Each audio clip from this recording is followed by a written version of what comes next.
I've been warning about this for decades.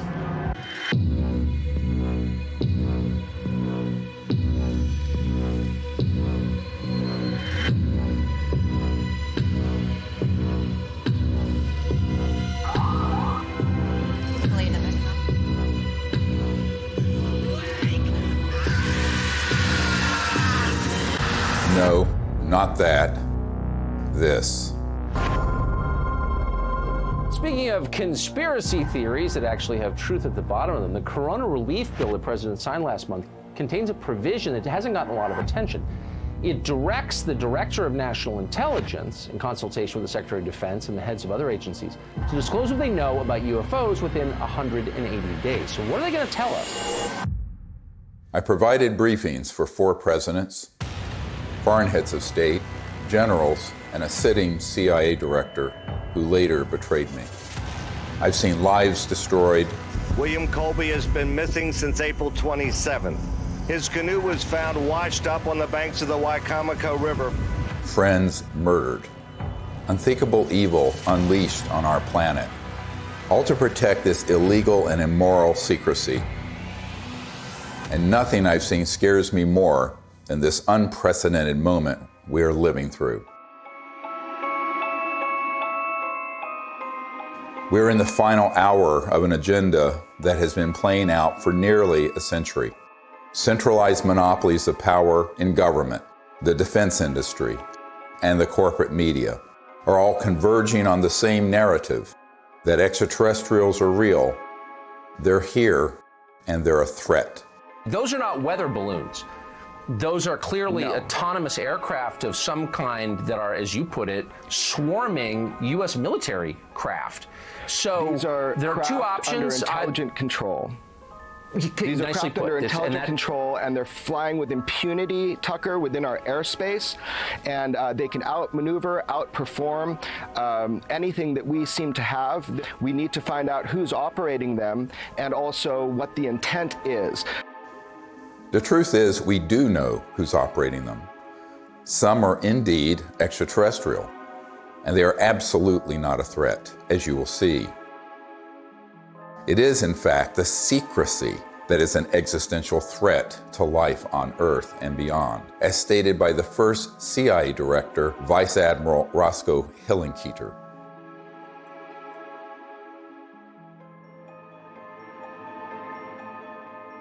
In 2020, I was asked to brief the president and vice president on a situation that completely spiraled out of their control. They had been lied to, just as you have been lied to. And we cannot stop what is coming if we don't finally confront the truth.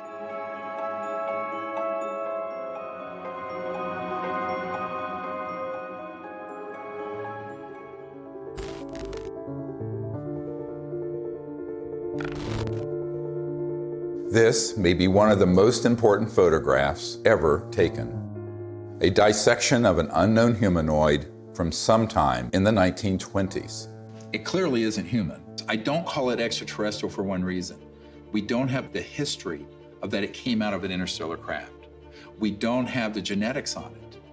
And there are a group of doctors who are obviously doing the dissection, and then there are suits, very much look like government officials in the perimeter, watching. A woman called me up a few months ago whose mother was a seamstress on the atomic bomb project and built the covering for the bomb that was dropped on Hiroshima and Nagasaki. So she was cleared to the A-bomb project. She was then, of course, moved to the only atomic bomb squadron in the world at Walker Field, which is where Roswell is. At that time, she acquired this photo. How do we know? We tested the paper to establish that it was pre-19 early 50s. And it's a photo of a photograph. And so we do a whole research project on it. We have it analyzed by the top medical archivists in the world, Dr. Burns in Manhattan, who establishes that it is the 1920s. We have the top clothing experts at the Metropolitan Museum of Art determined that those absolutely are from the 20s. So medically, clothing, everything. But if it is what we think it is, it means that there had been targeting and retrieval of extraterrestrial material and beings that for 20, 25 years before Roswell. And that opens another whole chapter. Now, the reason I think that's quite possible, I've had members of my team who've been in the vault and in the classified projects who have seen top secret files going back to the late 1800s and early 1900s dealing with ETs and ET craft and beings. So everyone thinks everything happened at Roswell. No, this goes back longer. Think about that. At least 100 years of UFO secrecy. Do you really think this guy, or this guy, or God forbid, this guy, really have a grip on this issue? Excuse me, I didn't mean to fart out of my mouth. They don't. This is why heads of state from around the world come to me, a retired medical doctor, to get the truth about this phenomenon. And sadly, they don't have the power to do much about it once they know the truth. In 2001, I brought together 20 senior military, intelligence, and aerospace whistleblowers at the National Press Club in Washington, D.C., for a press conference that would change the world forever. The men and women who are on this stage and the some 350 additional military intelligence witnesses to the so-called UFO matter and extraterrestrial intelligence can prove and will prove that we are not alone. This marked the public debut of the Disclosure Project and the launch of the global disclosure movement to end UFO secrecy and disclose technologies that would end poverty, climate change, and the use of fossil fuels overnight and transform every aspect of life on Earth. One of the biggest bombshells at that 2001 press conference was the testimony of Carol Rosin, an aerospace executive who worked beside Wernher von Braun, the Nazi rocket scientist who came to America after World War II to work for NASA. Carol received his deathbed confession, a testimony so terrifying that we spent the last 20 years trying to warn about it. Now, here was von Braun sitting at a desk when I first met him, explaining to me that he was told he only had 3 to 6 weeks to live, but that he was going to stay alive long enough to teach me what the real game is that's going on. And it started out when I was in the industry, the Russians were the threat. We had to build space-based weapons against the Russians. And then third world countries called nations of concern at that time. And then the asteroid threat, which I thought was kind of comical that we could just put weapons up there to shoot down or steer an asteroid. And then it leads to the last card. And then he would repeat to me over and over, and the last card, the last card, the last card would be the extraterrestrial threat. He explained to me that there was a moment when we were going to be told that the extraterrestrial beings, that their craft were a threat, and they were not. These craft that have come here are now not UFOs, they're identified flying objects, and we know that they have beings in them. And we have witnesses here who have told you that they can shut down our missile silos. They can stop a rocket going into space that's a test. We have witnesses here who have worked in the classified departments who have the courage to come forward here to support what Wernher von Braun told me back in 1974 to 77. At the end, I said, and it's all a lie. Well, it's still all a lie. The ultimate dream of the dialectical war machine, the military-industrial complex, is to have this war with a potential extraterrestrial civilization. It's their dream of all times. You know, you can roll into place all the kind of strictures of a national security state. You can spend literally trillions of dollars a year on massive military equipment, super high-tech equipment, et cetera.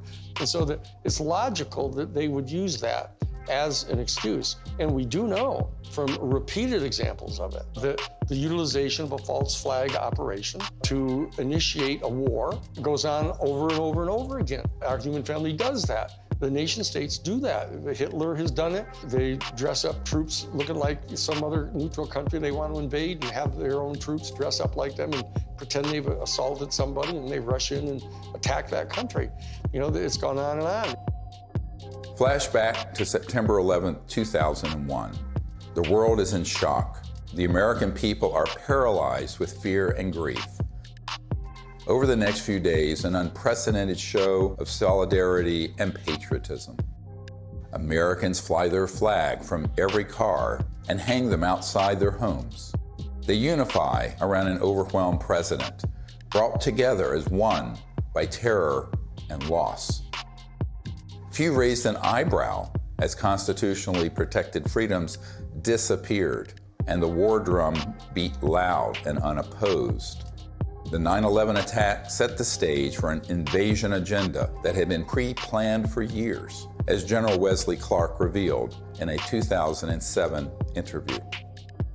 He said, I just got this down from upstairs, meaning the Secretary of Defense's office today, and he said, this is a memo that describes how we're going to take out 7 countries in 5 years, starting with Iraq and then Syria, Lebanon, Libya, Somalia, Sudan, and finishing off Iran. I said, is it classified? He said, yes, sir. I said, well, don't show it to me. When Von Braun talked to me about this faked extraterrestrial, he called it a faked alien invasion that was being planned, I saw on a board a list of countries against whom we were going to build space-based weapons. I called Wesley Clark and he answered the phone. And I said, well, what is it about? And he said, well, I asked that question. What is it about? And the guy at the desk said, I don't know. I said, we're going to war with Iraq. Why? He said, I don't know. In its paper, published in 2000, Rebuilding America's Defenses, the neoconservative think tank Project for the New American Century asserted that only a, quote, new Pearl Harbor would generate the political will for the military and defense policy transformations the group desired. Indeed, these traumatizing events are always planned or hijacked in order to manipulate perception and manufacture consent for military action and the theft of our wealth and liberty. George W. Bush, Dick Cheney, and others had decided to go to war with Iraq long before Colin Powell gave that presentation. I feel like it was the lowest point in my professional and personal life that I had a hand in managing it. But we've come a long way since the 9/11 attacks. That same document that called for a new Pearl Harbor goes on to describe how we need to put weapons in space, and even predicts the creation of the Space Force. For a complete fascist takeover, the men behind the curtain will have to play their final card, a cosmic 9/11. This temptation to generate a false flag attack on the part of some extraterrestrial civilization, you even hear people like Ronald Reagan make reference to it. Perhaps we need some outside universal threat to make us recognize this common bound. I occasionally think how quickly our differences worldwide would vanish if we were facing an alien threat from outside this world. Wouldn't it be clear if we all of a sudden found ourselves being attacked by an extraterrestrial civilization? We'd finally all come together. Wouldn't that be really lovely? Well, it's not really lovely for the industrial state. They don't want to lose their other enemies first. They want to use up all that before they go to that extreme. The last card was the most profound experience I had in my whole life. And I accepted the mission. And until Stephen Greer picked me up and talked me into going to the Disclosure Project, when I had just about given up, that's when I saw that there were other witnesses to what's going on, to the truth, to the facts. When she told me what Wernher von Braun had said, it didn't surprise me, because I had previously met with a number of people in the defense industry and in the intelligence community who had already told me that there was such a plan and that it could be actuated at any moment. And that was one of the long-term agendas, was keep the technologies away so we can maintain our industrial base of fossil fuel and all this. When we're ready to pull the trigger on releasing this information, spin it in the direction that benefits the foxes guarding the henhouse, the people holding these secrets. But it was interesting to hear that all the way back in the early 70s that he had been warning her about this. And we know that those systems were developed in the late 40s and 50s. Truth seekers who explore the wonders of the ET phenomenon walk an extremely dangerous path. Most get sucked into the gravitational pull of the black hole of disinformation, where lies about the UFO cover-up and about ETs themselves poison the minds of even the smartest and most well-intentioned investigators. These lies include ETs are demons. It's all interdimensional, not extraterrestrial. We don't have man-made UFOs. Aliens are abducting people. And the worst one of all, aliens are a threat. Therefore, we need to build weapons in space. If we cannot commit to no weapons in space, to no war in space, then we're going to continue to have wars on Earth, and we're going to continue at the accelerated pace that we're in right now towards our own human extinction.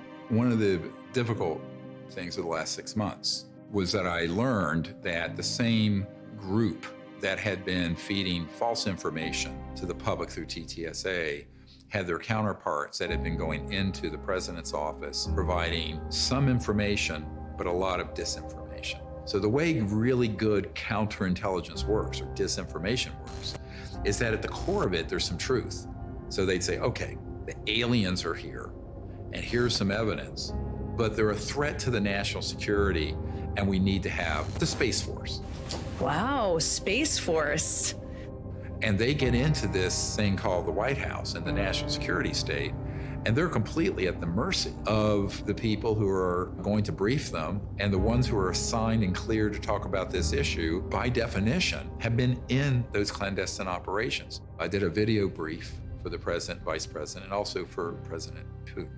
That the problem is, by the time I had good access, they had already been, unfortunately, quite brainwashed on this, had already taken policy steps that included the Space Force creation and what have you, and then we were running up against the election. One thing is clear, is that the normal constitutional channels that you would think would be in control of that aren't.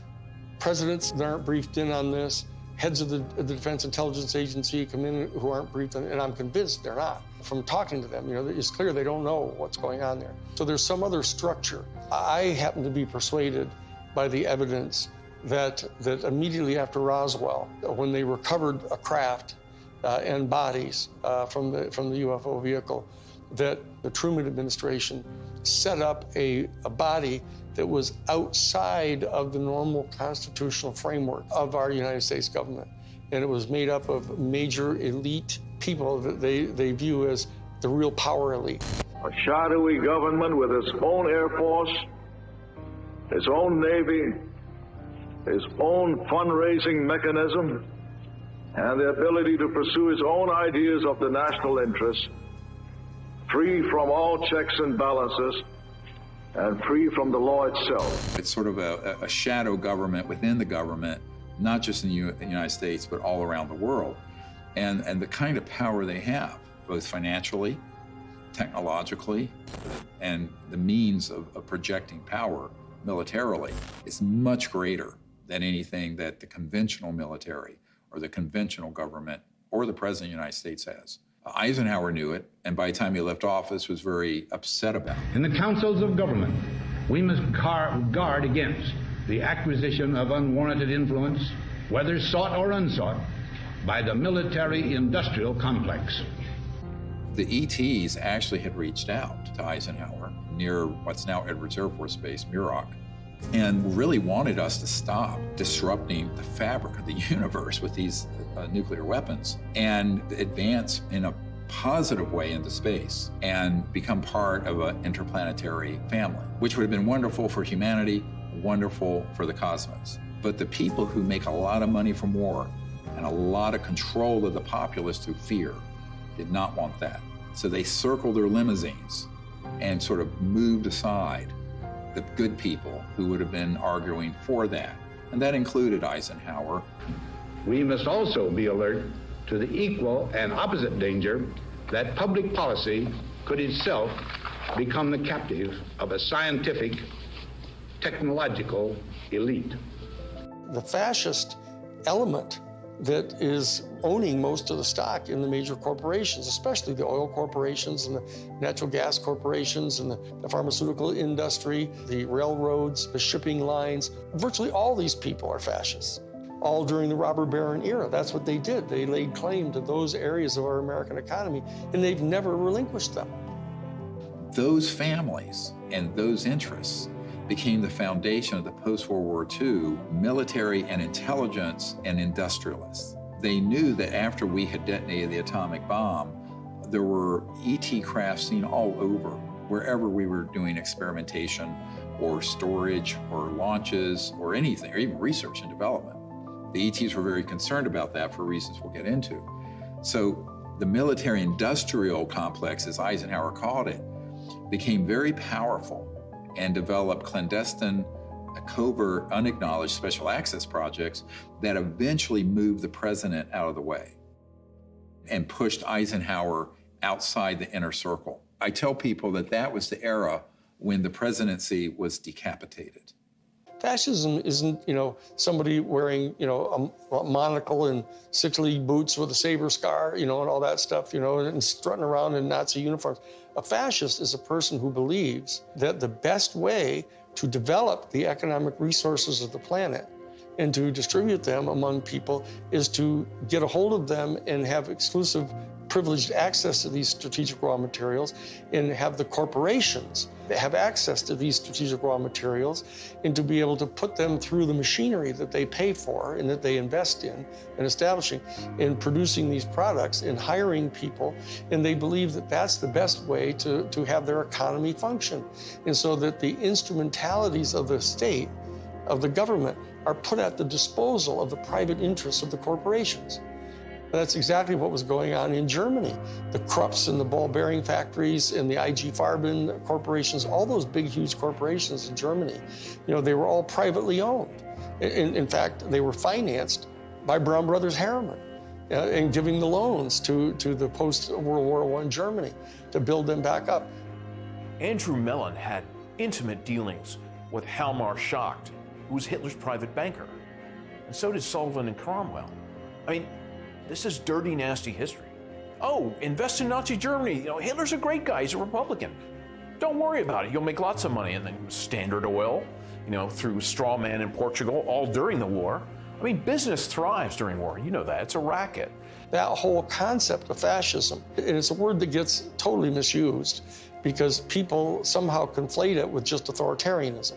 But it's a very narrow definition, and it's an accurate definition of what it was that the Central Intelligence Agency was doing, actually promulgating the private interest of the major corporations. And they were putting at the disposal of the interests of those corporations all the instrumentalities of the United States government, most importantly, the military and their intelligence operations and their covert operations. We're keeping the oil. We have the oil. The oil is secure. We left troops behind only for the oil. Because they basically believed that what's good for General Motors is good for America. And it was an entire theory of economic development. And so that they viewed anybody who interfered with that in any way at all as an enemy of the United States. And so that's how the national security state got really established and institutionalized. And so that when they encounter an event like Roswell, where this extraordinary technology crashes, they realize that there's this extraterrestrial civilization that's got this technology that is way beyond anything we've got. Their instantaneous response to that was, let's get it for us. And that we'll have it, and it'll give us this overwhelming advantage over any of our adversaries that are threatening our world dominion, or our, what they call full spectrum dominance, was their actual term that they used.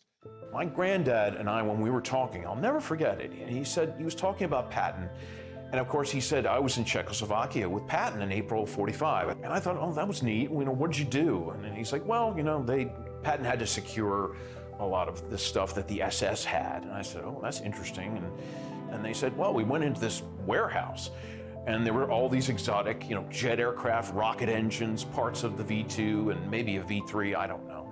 And I said, oh, that's interesting. And he says, I saw a disc-shaped aircraft. And I said, oh, is that the one they built that had the BMW jet engines and the Arada ones in a circle, and it didn't really work and everything like that? And he said, no. And that was it. And so they began to take this in, and they started declaring it to be this huge national security state secret, because it was, other than the nuclear bomb, it was the ultimate potential weapon. And so they wanted to be able to use it at their disposal for their private benefit. That fascism and the fascistic proclivities of these big industrialists and very powerful people, they know they really can't control 8 billion people unless they first control their minds and their beliefs and their attitudes. As Nazi war criminal Hermann Göring said at the Nuremberg trial, the people can always be brought to the bidding of the leaders. This is easy. All you have to do is tell them they are being attacked and denounce the pacifists for lack of patriotism and exposing the country to danger. It works the same in any country. The buffoonery of the Third Reich was instructive, and they learned that that kind of behavior wouldn't be effective. So they went subterranean. They went covert. People don't understand. We won the battle of World War II. We did not win that war.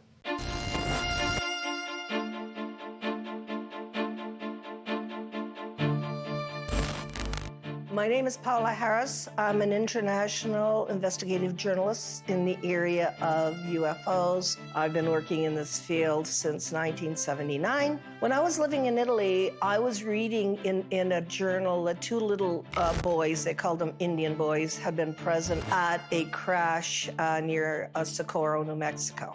And I was wondering why none of my colleagues ever followed up on that. So when I came to the United States, Destiny had it, that I was able to locate one of the men, Remy Baca. He told me in detail that they had witnessed this crash, these two little boys, in 1945.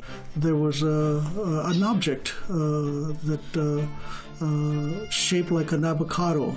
And what interested me most, because I look at the timing, is it was exactly 1 month after we exploded the atomic bomb. And the atomic bomb is July 16th, 1945. 5, 4, 3, 2, 1.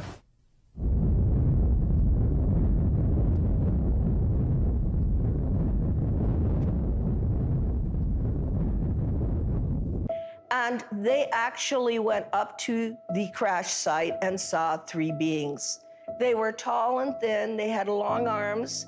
They had said they looked like a standing fire ants. One of the witnesses said he thought they were hurt because they were screaming, and the witness was 9 years old, so he wanted to go in and help them. I had these feelings that were being projected from them to me through my mind. I could feel what they were feeling, pain, anxiety. They were far away from home. They were lost. They were hurt. And I could feel that. And I could see all kinds of pictures in my mind that to this day I have not been able to figure out what they were. So why it's important is we have 2 witnesses. It happened August 16th, 1945. And from that area, about 13 miles away, we had exploded the atomic bomb. So I thought, well, let me go there. And for 5 years, I investigated this case and realized that whatever happened 1 month later was a statement to the planet. It was a statement about our going into the nuclear age. And it was a statement that meant, wake up, because whatever you guys did 1 month before is going to affect you for the rest of the planetary life. Assuming that they've always been there, but what caused this great interest in us, this large incursion after 47? Obviously, the atom bomb. If you accept the multidimensional theory, it's highly likely that we've done a hell of a lot of damage. In somebody else's world, they might have even done more damage there than we did here. We kicked the hornet's nest because we actually were doing more damage in those other dimensions and worlds than we were doing here. Step in the shoes of a generic extraterrestrial who's tied into a civilization that's interstellar capable. And you are observing that in one person's lifespan, 100 years or so, we're going from guns and maybe cannons and a machine gun in World War I to thermonuclear weapons, then into the space age. Then these clandestine and covert unacknowledged projects develop weapon systems based on studying extraterrestrial systems and then beginning to put them on satellites, on aircraft, and on ships and on land-based systems. So the ETs are sitting back and looking at this in its aggregate. And now we're decades into the solutions for poverty in the environment, decades into the ability to have a new economy that would be just, and also would be a space economy. We could be out in space peacefully. We're decades to when we should have ended the war to end all wars was supposed to be World War I. What have we done? One war after another. Now they want to launch the big one, this final card that Wernher von Braun spoke of, interplanetary war, by hoaxing an alien threat. So these civilizations are really quite appalled, frankly. And at the same time, we're using weapons like atomic and nuclear that disrupt the fabric of the universe, and their worlds are affected. We knew the world would not be the same. Few people laughed. Few people cried. Most people were silent. I remembered the line from the Hindu scripture, the Bhagavad Gita. Now I am become death, the destroyer of worlds. I suppose we all thought that one way or another. I am death, the destroyer of worlds, plural. Worlds, plurals, not just this planet. So it got to me that Oppenheimer knew right well that they were having UFO visitations, that someone was interested, and I had in my possession already the MJ-12 documents that are on Ryan Wood's website. A letter from Robert Oppenheimer and Einstein addressed to President Truman. It's called Relationships with Celestial Within Our Bodies. When you say relationships with celestial bodies, and you are calling whoever was over that area cultures, you're not really talking about any kind of hostility. What you're talking about is more integration. So that whole document said, what do we do with this problem? Do we communicate with them and treat them like they're another country? And if so, the United Nations is not capable of handling this. In the document, it says we need to create a supra-United Nations. These are the words of Einstein and Oppenheimer. Who can deal with this problem? The ETs have done a number of things when we go too far, where they stop it. Now, they don't do anything hostile or violent back. They've made it quite clear through very explicit events where the ETs do not want humans going out there with guns blazing.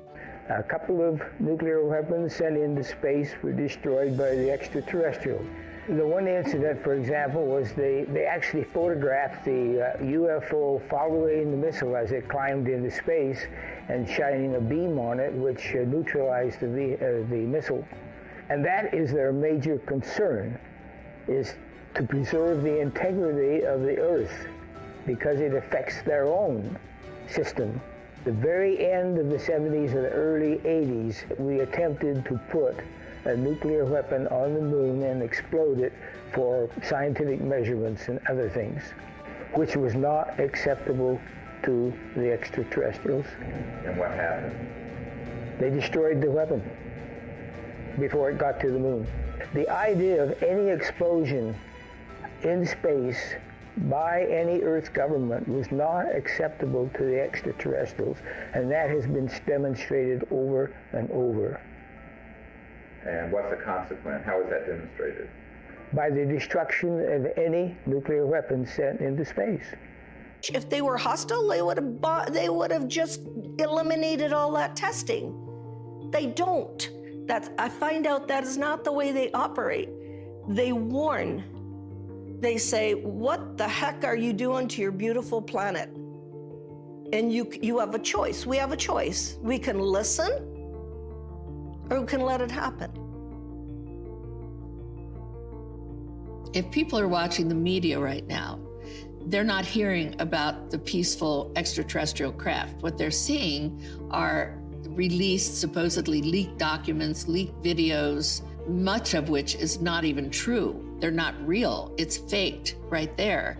And it's being presented in a format that is to cause fear, to make us see the crafts and the beings as enemies. There's no question whatsoever that the elite that are in charge of the national security state infrastructure, both the official infrastructure and the unofficial infrastructure, are in fact not only fascistic in their economic vision, but they're racist. So I'm telling you, when you see the documentation that goes on inside the Third Reich, in the courses that they were teaching at the thing called the Ordensbergen. The Ordensbergen was this series of 4 castles where they trained the SS people, and you get access to their documents where they're talking about this eugenics and everything. Why is it that they hate the Jewish people the way they do? And people don't have any idea. People got some weird, distant ideas about this, mainly because we allied so closely with the fascists, even immediately after World War II, that they suppressed all of this information about them. And so people don't really know the details of what their thinking was. But the bottom line is that this issue of racism runs extremely profoundly deep in this elite, white, male, Caucasian elite that owns most of the stock and shares of the major corporations and are the promulgators of this fascist ideology, right? And these are the people that were put in charge of the UFO program right from the beginning. Many people who would consider themselves New Age and into all this stuff fall into these camps of, well, there are the good aliens and the bad aliens. And the good aliens almost always look like someone from Norway. And the bad ones have different features or maybe darker. I'm going, this is racism. You just call it out what it is. This is absolutely racism extrapolated into an interspecies level. Not just racism, but speciesism, which is even deeper.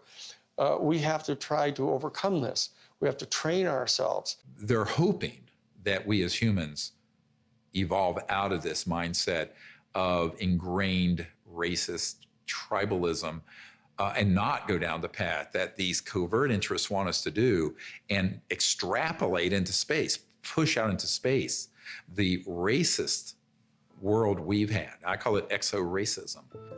Justification for war or genocide always begins with dehumanization of the enemy. For example, as part of their anti-Semitic propaganda campaign, the Nazis revived the centuries-old blood libel, the allegation that Jews murder non-Jews, especially Christian children, in order to obtain blood for the Passover or other rituals, in order to lay the foundation for a false flag alien threat. The national security state has engaged in a similar propaganda campaign for decades, a cosmic blood libel. The national security state apparatus and their media allies have been flogging that particular theory that these extraterrestrial civilizations are all here to eat us or to take over our planet and rape our women. There's a whole scenario that's always gone on the part of authoritarian warrior states, about the ultimate other, the Hun.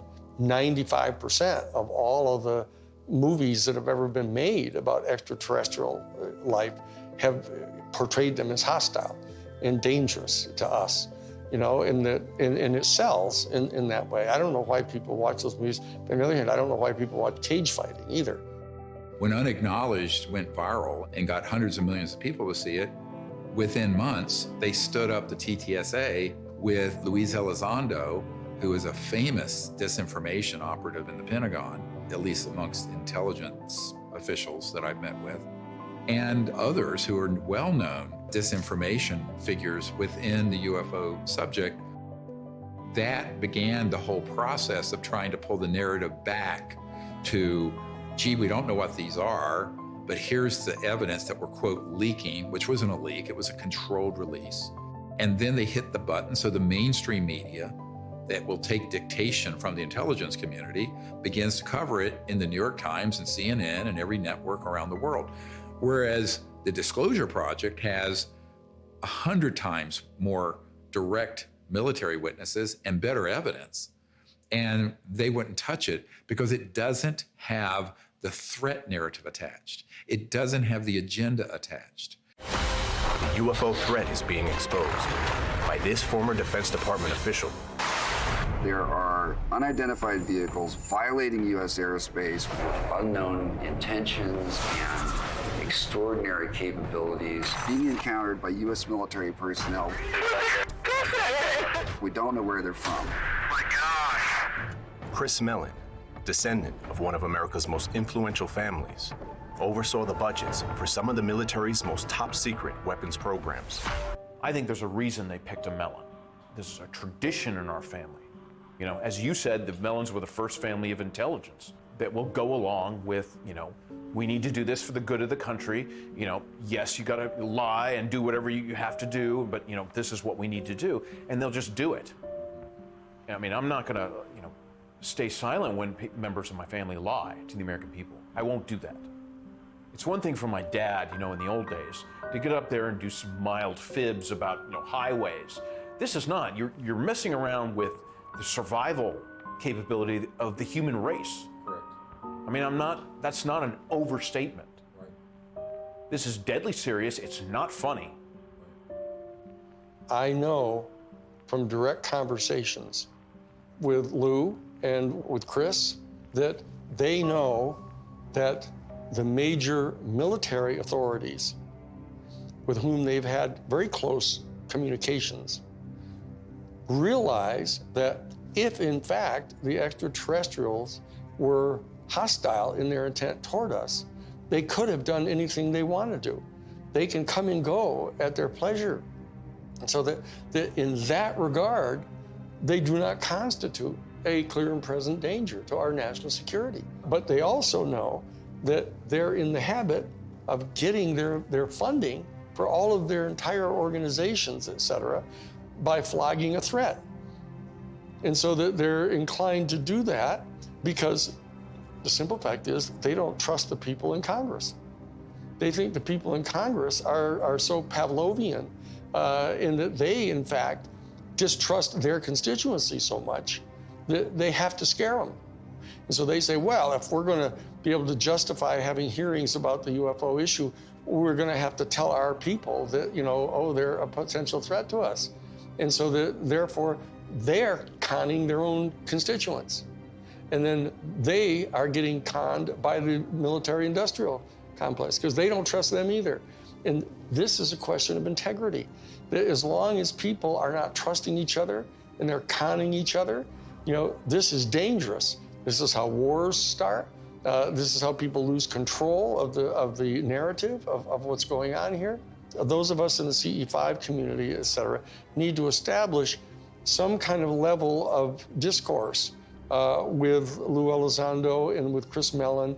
All they have to do is know that we're obviously sophisticated enough to know that what they're saying publicly, they know isn't true. We have to be able to establish diplomatic relations with our own people if we're going to establish diplomatic relations with an entire extraterrestrial civilization. And so that we can't just degenerate into the same kind of low consciousness bullshit, you know, that we're afraid of. The facts about UFOs are so much stranger than the lies that you discredit yourself simply by telling the truth, especially when it comes to so-called alien abductions. Perhaps the most devastating aspect of the cosmic blood libel is the hoaxing of alien abductions by humans in order to create a culture of fear towards extraterrestrials. Dozens of insiders have confessed this secret to me, but it wasn't until 2016 that I was able to get one of them to say so on camera. We did do that, yes. OSI did that. There was a special group out of the 7602nd Air Intel Wing at Fort Belvoir that came out and did that. They had these people that had maybe some sort of defects, anatomical defects that were brought in to fool people into thinking they're aliens. Yeah, I can't give you any specifics because it's still, the program is still classified, and they're probably still doing it. I wouldn't doubt it. They were still doing it. These civilians got onto the base and got into something, and they saw something they weren't supposed to see, and this group came out and went into their home and scared the dickens out of them and staged an alien event. Exactly. We have these technologies. They are being used in false flag operations where they hoax events. And the purpose for all of that is a sort of psychological warfare, as it says in the CIA document I have. The director of the CIA saying the UFO subject is very valuable for its psychological warfare potential. And that is a very interesting thing to be written in 1953, right? And what does that really mean? Well, it means that the long-term defense strategy from the late 40s and 50s forward was informed by eventually using this last card to consolidate sort of a global, totalitarian military control of the population.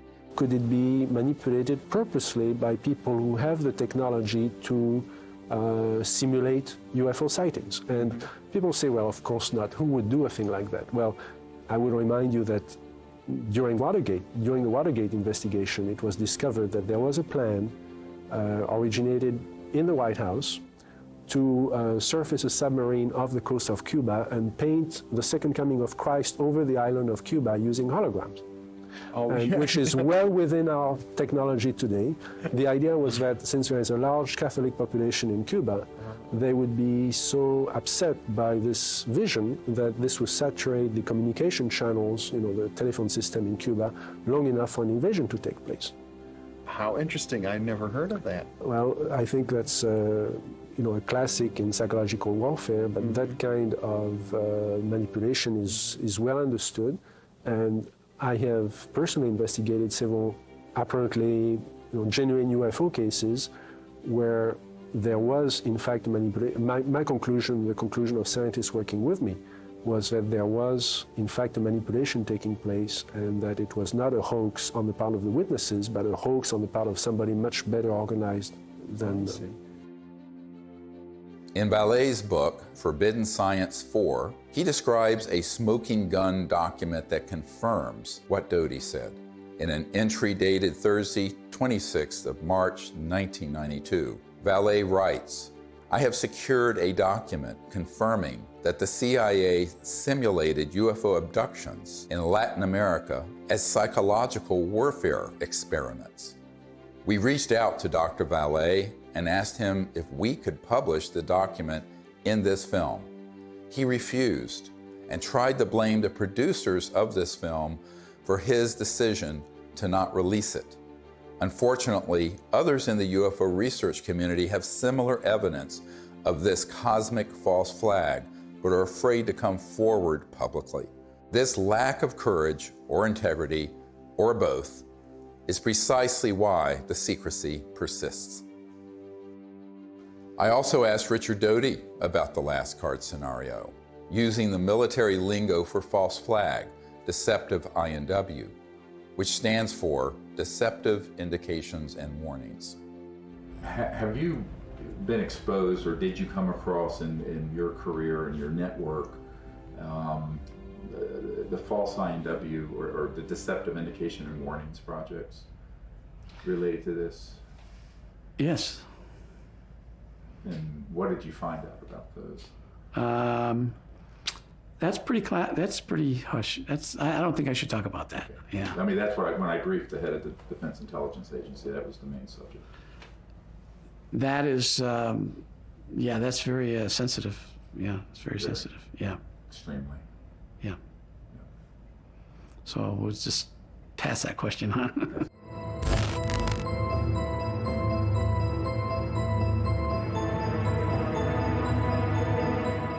Colonel Corso was given the job by General Trudeau for the Army in research and development of foreign technology. But the foreign technology is really foreign. I mean, it's so foreign, it's out of this world. And he explained to me that he had something called a nut file, of which he had fiber optics, high tenacity fibers. He named the things physically that he had there. He knew they came from extraterrestrial crashes or extraterrestrial materials they had recovered. And it was his job to take them to big companies to be back engineered. Now, in Colonel Corso's time, it was 1960, but this had been done way before 1960. These were extraterrestrial artifacts that had to go into industry. So for the first time in my naive years of research, I realized why the secret was secret. I always thought it was about, everybody would panic and the religions would fall. And I had no idea this was going on. And ever since my association with Colonel Philip Corso, I realized what this is about. What this is about is the toys, the artifacts. And it's really about the industry. It is not about whether people would be scared or whatever. I think that the younger population and people that have studied this know that there is no danger. I mean, if they're not going to bomb you during the time you're doing the H-bomb tests in the Pacific, I don't think they're going to decide to come out of nowhere and bomb everybody or to have an invasion. There are too many times where we could have had an intervention that was hostile, and we never have, and we're the enemy. Hey, John, happy birthday. There's no way that I can, sugarcoat this. I was talking to a gentleman about the UAP report, and he contends the Pentagon has alien bodies and crafts. So I just wanted to run this past you. Does DOD have these things, and if so, where? Jeff, the UAP task force is really designed to take a look at these unexplained aerial phenomena, try to help us get a better understanding of them. Again, I'm not going to get ahead of the report that the DNI will submit, that we are helping, obviously, and providing input to, and I think I'll just leave it at that, Jeff. This exchange would have been unthinkable even a few months ago. And notice that he didn't deny it. There are three major lies of the current false flag disclosure of UFOs in the media. Number one, we do not know what UFOs are. Lie. Number two, the U.S. military does not have any aircraft that can perform in the way these UFOs maneuver. Lie. Number three, they are a threat to national security. Lie. The only threat to national security and world peace is the unacknowledged projects using man-made UFOs and other technologies to hoax alien events, period. And yet, we are inundated with messages about the threat to national security posed by UFOs. We take all incursions into our operating spaces seriously. So, I mean, like everybody else here at the Defense Department, certainly we are taking the entire matter seriously as it regarding the potential for safety concerns. One of the most brilliantly subtle disinformation techniques currently being deployed against the people of Earth is this air of phony agnosticism that has been generated surrounding this issue. Do you believe that they sincerely don't know what these things are and where they don't? We have the best military on planet Earth, the greatest intelligence agencies. These are true unknowns, and they were swarming our military arsenals. They're seen over nuclear facilities. This is documented. We need to find out who is operating these vehicles. There's a certain studied agnosticism that the media is allowing to come out through these ufologists. For example, Nick Pope. I mean, we are under siege. It's like there's a war of nerves going on. And if this was drones belonging to a foreign adversary, there would be an absolute outcry. And yet, the situation we're in, that we don't know what these things are, and they might even be extraterrestrial, that's worse. So I agree with Luis Elizondo on this. This is a potential catastrophic failure of intelligence. The same thing with people like Chris Mellon, whether he's been paid or not. he will get up there and say, well, we don't know what these are, we need to study them. There's a vital national security issue, which is that our sovereignty is being violated by vehicles of unknown origin. Chris and I have met, we've talked about all this stuff. I think the TTSA program was a little goofy with Tom DeLonge. This is a mechanism to change the way the government acts. You're going to see us dealing with the Senate, us meeting with the intelligence services of other governments, and everyone is coming out of the woodwork and saying, this is real, we got to do something about it, and it very well could be a threat, but we can't put our head in the sand. Former Blink-182 frontman Tom DeLonge launched To the Stars Academy, or TTSA, supposedly to bring scientists and whistleblowers together to advance the disclosure of UFOs. In reality, this was a thinly veiled front group for the Defense Intelligence Agency, staffed with notorious spooks like Jim Semivan, the former head of covert operations domestic for the CIA. All of a sudden, the same media outlets that historically ridiculed this subject started fawning over DeLonge and his entourage of disinformation agents, and always with the specter of an alien threat. Hal Puthoff was soliciting me for funds for his quantum communication thing, which I think the Navy has had for 30 years. So there's a lot of disconnects going on. And of course, they've left that TTSA program, and I don't blame them. I think it was a shit show. And some type of CIA, quasi-psyop, something. And I don't think anybody was really excited about it. And when they say, this is a mystery we need to solve, that is not true. As you and I know, the US military, especially the Navy, has reams of information on every shape of craft, where it's from, who's driving it, what they're up to, Forget it. It's just been going on for 70 years. The military-industrial complex is not stupid.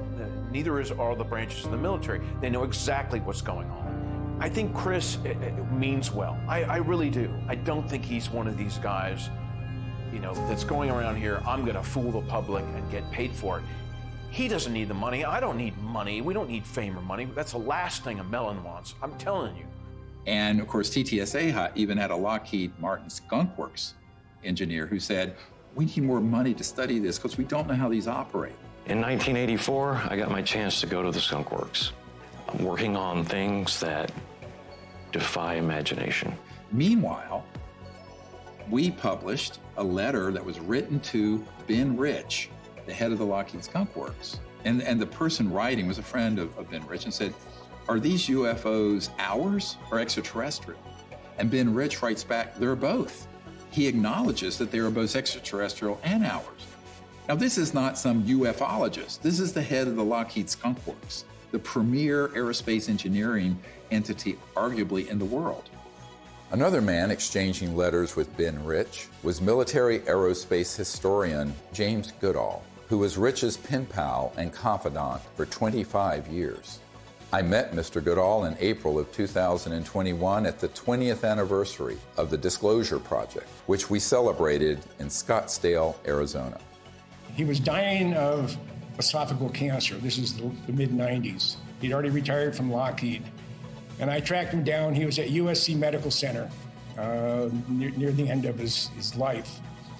And we were talking about John Andrews and some other stuff, and we started talking about UFOs. And he said, Jim, we have things out in the desert that's 50 years beyond what you, and he was talking directly to me, beyond what you can imagine. And if you've seen movies like Star Trek or Star Wars, we've been there, done that, or decided it wasn't worth the effort. I said, Ben, you want to expand upon that? And typical Ben response was, no.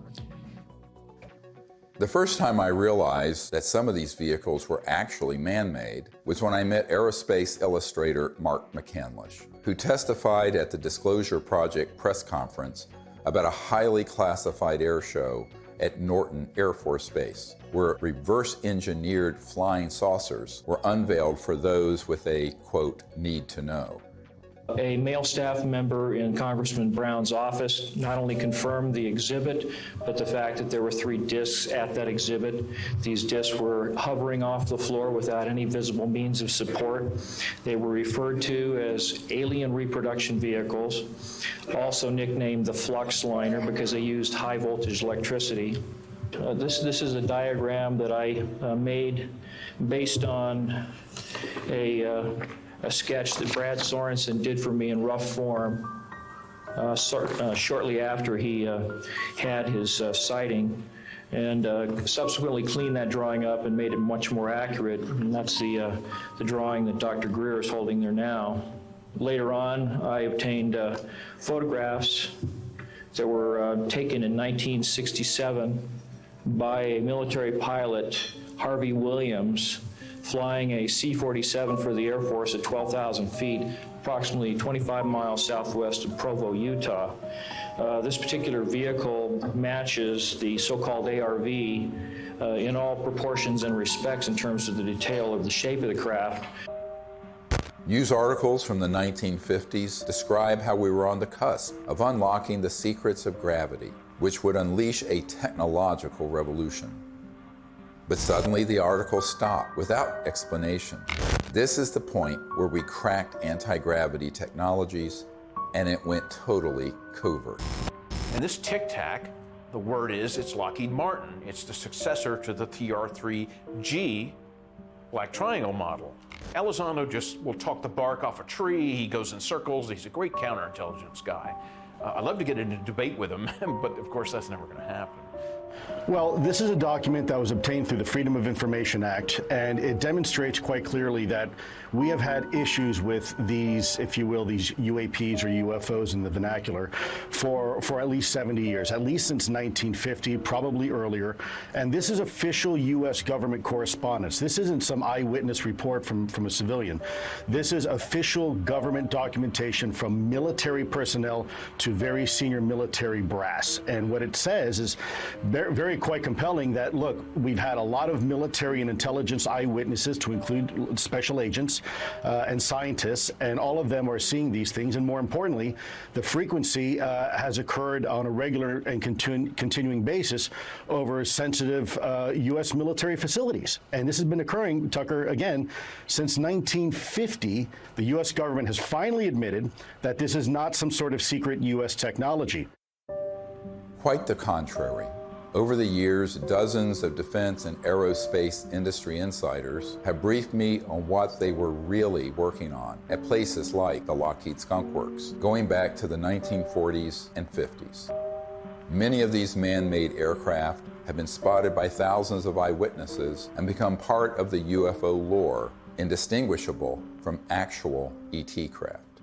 These rogue, covert operations within the military-industrial complex stage thousands of sightings, abductions, mutilations, and disturbing encounters with our public-facing military, knowing these incidents will be mistaken for ET craft. This confusion between what is extraterrestrial and what is man-made is essential for pulling off a false flag that would be blamed on aliens. This is from 1983, Hudson Valley, very famous cases, many witnesses to these transformer-sounding objects, and underneath, when they were close, you can see superstructure and tubes and other things. That is not extraterrestrial. Now, have there been extraterrestrial vehicles of boomerang and other shapes? Yes. But where do you think they get the idea? And also, how else do you create a false flag? You have to create structures that would be believably not aerodynamic.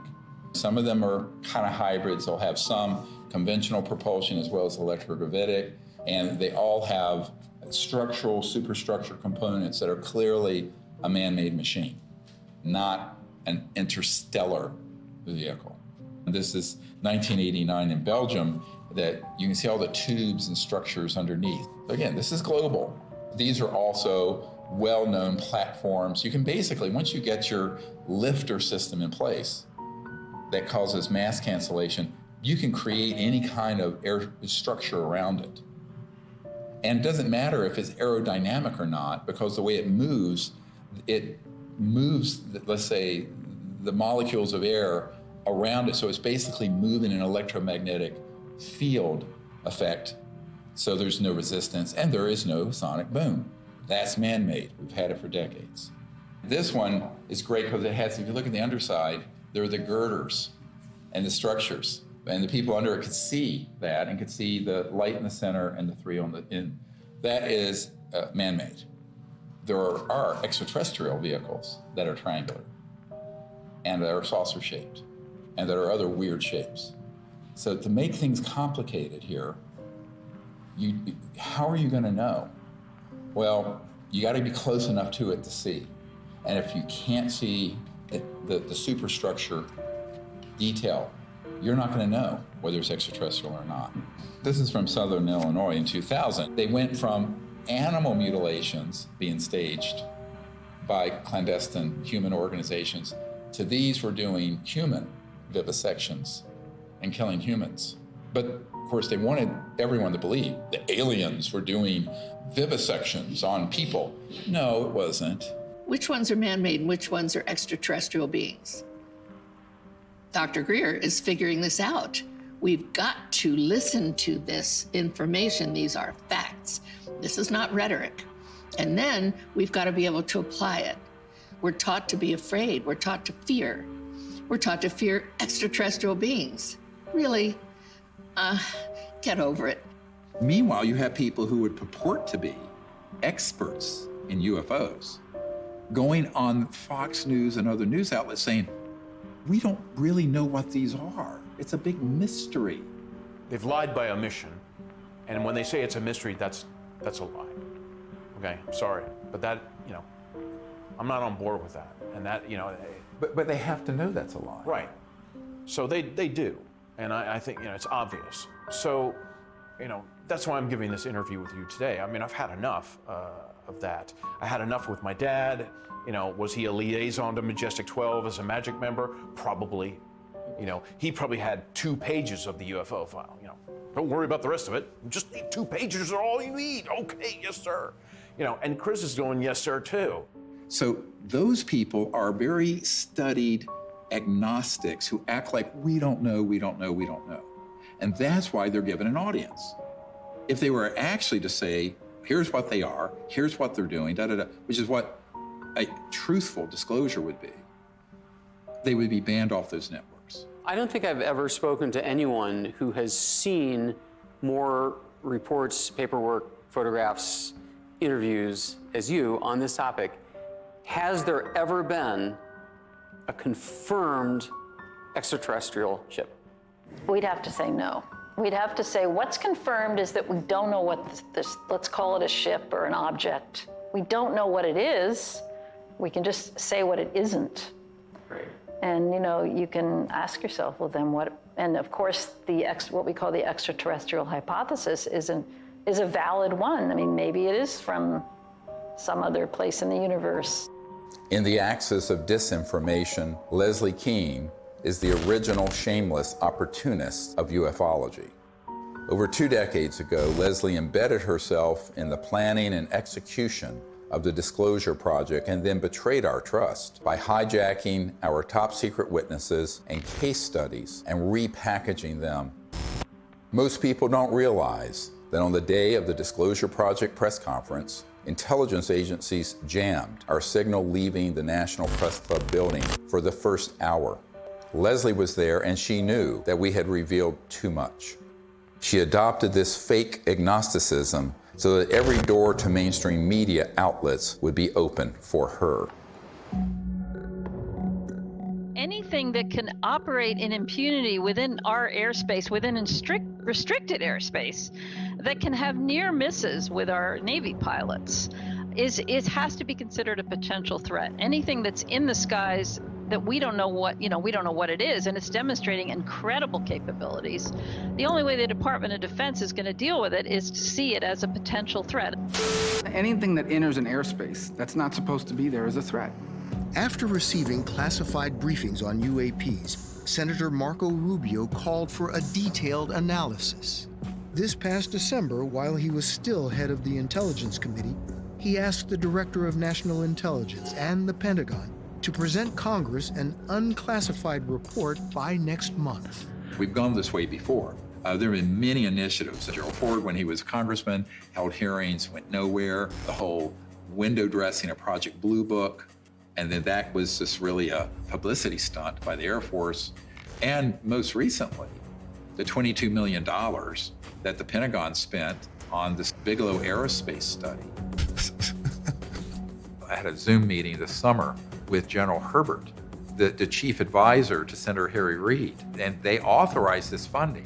After spending $110 million, maybe more than that, because it was a 6-year-long program, where's the beef? What's the results? That money went to Robert Bigelow, who was in Nevada.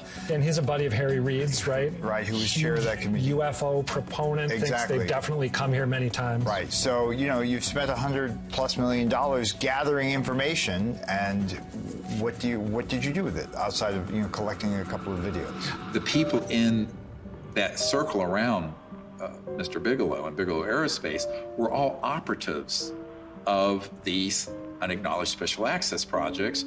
They made sure that those $22 million were the equivalent of opening a toilet lid, putting the money in and flushing it. And so what General Herbert said to me is that even in the meetings in the Senate classified SCIF, Secure Communication Information Facility in the Senate, all they got was like a 40,000-foot view. He was an Army pilot.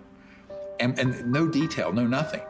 And I said, yes, that is what was done, and was done on purpose. And so there was a pretty sizable budget for this program. What did they find?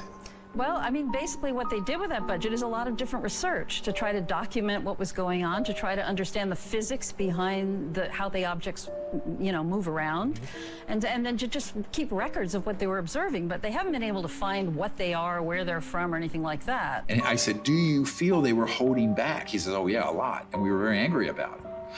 Ultimately, the reason that $22 million grant wasn't renewed is that he and others realized they were being zoomed. They were being deceived and getting nothing out of it.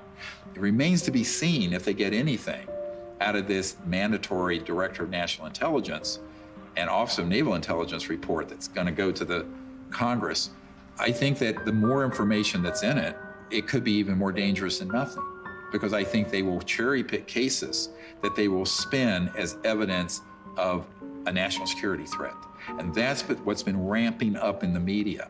So my concern is we need to get ahead of that curve and release to the public this information with the evidence and everything we're presenting, so that people at least ask the critical question: is that report full and accurate? And is it even the truth? I think we need a lot of skepticism.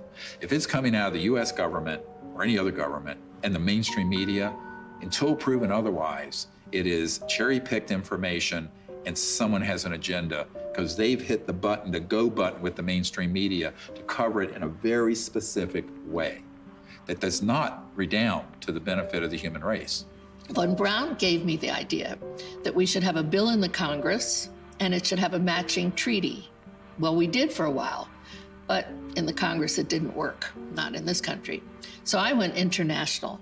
And international is where I found some intelligent life that was really willing to create an agreement, a treaty, to prevent the placement of weapons in outer space. Да, наверняка инопланетяне в той или иной форме и в том или ином образе присутствуют на планете Земля, потому что из миллиардов галактик, по теории даже вероятности, не может организованная разумная жизнь существовать только на планете Земля. Но пока инопланетяне своим присутствием не нанесли никакого ущерба землянам, инфраструктуре и вообще живым организмам на Земле. Поэтому говорить о том, что есть инопланетная угроза, это, наверное, не соответствует реальности. The beauty of having these Russian generals come forward and say this is that we've had a lot of, like Colonel Corso and others, come forward with evidence. Now we have these senior people in Russia And we need more countries to do this, where they unshackle their leaders who know the truth of this and speak the truth to the world community. Now, if you listen to a lot of people, you hear, there are already weapons in space, blah, blah, blah. But the fact is, if anyone reads this treaty, which is hard to get them to do, it's on peaceandspace.com, then you will start to see, and it does tap people, along with the treaty, CE5 events where people can actually have an experience. What more do we need? Well, if you're listening to the scientific method that's been taught to most of us, there's no evidence, we're still looking for it. That is ridiculous. What about the people like me, like Dr. Greer, like 900 other witnesses? What about them telling the truth, risking their lives? The courage that it takes to do this, I haven't had it until now. There is another path, just outside the gravitational pull of that black hole of disinformation. It's the path I've spent my whole life fighting for and protecting. It's the path that leads to enlightenment, world peace, and the realization of technology so advanced that to us, they would seem magical. This is the path of truthful disclosure and peaceful relations with our brothers and sisters from the stars. CE5, or Close Encounters of the Fifth Kind, is a set of protocols I developed to initiate peaceful contact with interstellar civilizations. It's easy enough for anyone to do, and will absolutely transform your life. Millions of people are learning how to do CE5 by connecting with local CE5 groups or by downloading guided meditations in the CE5 Contact app. Doing that in the context of meriting citizenship in a galactic civilization is a very meaningful meme. To say, look, we need to work on ourselves. We need to elevate our consciousness. We need to hearken to the higher angels of our own nature, etc. That's all a dynamic that we do have control over. That's why I think the CE5 thing is so important, because that's the best way to get data, not to be speculating, from our own political ideology about what they might be like. We really have to have direct communication with these beings. The more, the better. That dual role of elevating our own consciousness and rising to the highest levels of the angels of our own human nature on the one hand, and reaching out to establish communion and contact with the extraterrestrial beings themselves are the two pathways that we have. And in dealing with the national security state, we just have to take whatever steps we can in the legislative realm to impose treaties to keep us from doing things like militarizing space and developing space weapons and all that kind of stuff. That's another third leg of this stool that we have to really do to exercise whatever kind of control we can have over the political realm. And that, I think, is the only way we're going to have not just world peace. World peace should have happened at the end of World War I. We have to have universal peace. At this point, world peace is too late. We're already in an interstellar moment. We're already in a cosmic time. So we have to have universal peace. And universal peace comes from both our external policies and behaviors and from within, the great peace within, this state of universal consciousness. As we wrap up this film, we are seeing the threat narrative intensify by the day. Language like, "We need to stop trying to contact aliens," seems to confirm my long-held suspicion that CE5 would be blamed for a staged alien attack. Do not believe this lie. This isn't entertainment. This is our survival.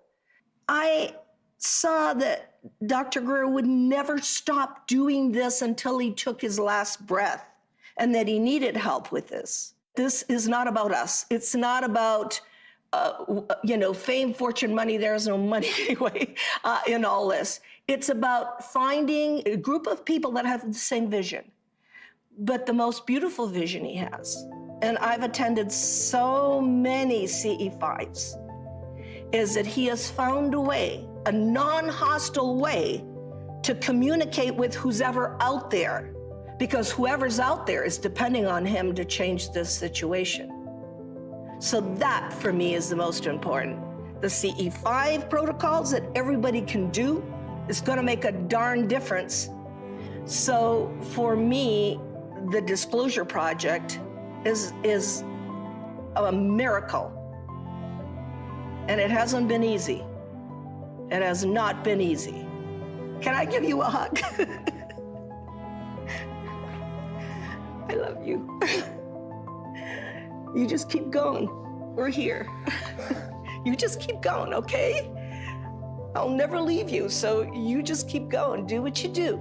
And do what you do the best, because if we don't do it, nobody's gonna do it. Do you understand that? Okay.